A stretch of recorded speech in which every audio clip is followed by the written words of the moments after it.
మీనరాశి వారికి ఈ వారం ఎలా ఉండబోతోంది? మీనరాశి వారికి 2 గ్రహాలు అనుకూలిస్తున్నాయి తల్లి. అష్టమ శుక్రుడు, షష్ఠంలో చంద్రుడు. షష్ఠోపజయగతుడైనటువంటి చంద్రుడు సంపూర్ణమైన యోగాన్నిస్తారు. అష్టమంలో స్వక్షేత్రంలో ఉన్న శుక్రుడు అష్టైశ్వర్యాలను ఇస్తారు. గోచారంలో 6, 8 స్థానాలు యోగిస్తాయి. జాతక ఫలితాలలో 6, 8 స్థానాలు యోగించవు. ఇది గమనించాలి. కాబట్టి ఇప్పుడు మనం చెప్పేది గోచారం కనుక ఈ గోచార రీత్యా 6లో ఉన్న చంద్రుడు, 8లో ఉన్న శుక్రుడు విశేషమైన యోగాన్ని ఇస్తున్నారు. మానసిక ధైర్యంతో నిర్ణయాలు తీసుకొని వాటిని అమలు చేయడం ద్వారా సకాలంలో విజయం వెంటనే లభిస్తుంది. అధిక గ్రహాలు దోషస్థానంలో ఉన్నాయి కాబట్టి అధైర్యపడవద్దు, దేనికి వెనకడుగు వేయొద్దు. ముఖ్య కార్యాల్లో విజయాలు లభించాలంటే ఊహామాత్రంగా ముందస్తు ప్రణాళికల్ని రచించి తర్వాత సాధ్యాసాధ్యాలను అంచనా వేసి ఆ సాధ్యాసాధ్యాలను దృష్టిలో పెట్టుకొని ఆ ప్రణాళికలకు తగ్గట్టుగా కార్యాచరణను రూపొందించి కృషి చేయండి.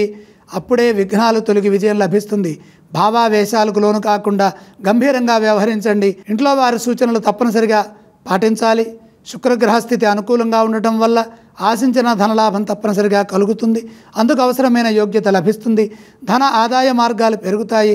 వ్యాపారంలో మిశ్రమ ఫలితాలు గోచరిస్తున్నాయి కాబట్టి వ్యాపార పరంగా ఆవేశం లేకుండా, తొందరపడకుండా జాగ్రత్తగా అడుగులు వేస్తూ నష్టాన్ని అధిగమించే విధంగా నిర్ణయాలు తీసుకుంటూ కృషిని కొనసాగిస్తే వ్యాపారంలో నూతన ప్రయత్నాలు సఫలమవుతాయి. ఇక్కడ వ్యాపారంలో నూతన ప్రయత్నాలు చేయకపోవడమే మంచిది. వీలుంటే ఉన్న స్థితిని కొనసాగించండి.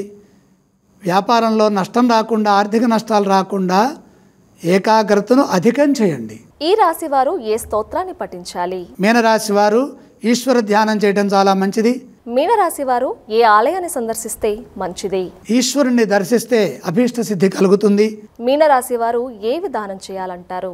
ప్రధానంగా ద్వాదశంలో ఏలినాడు శని దోషం ఉన్నది కాబట్టి ద్వాదశ శని దోష పరిహారార్థమే కొద్దిగా నువ్వులు దానం చేయండి.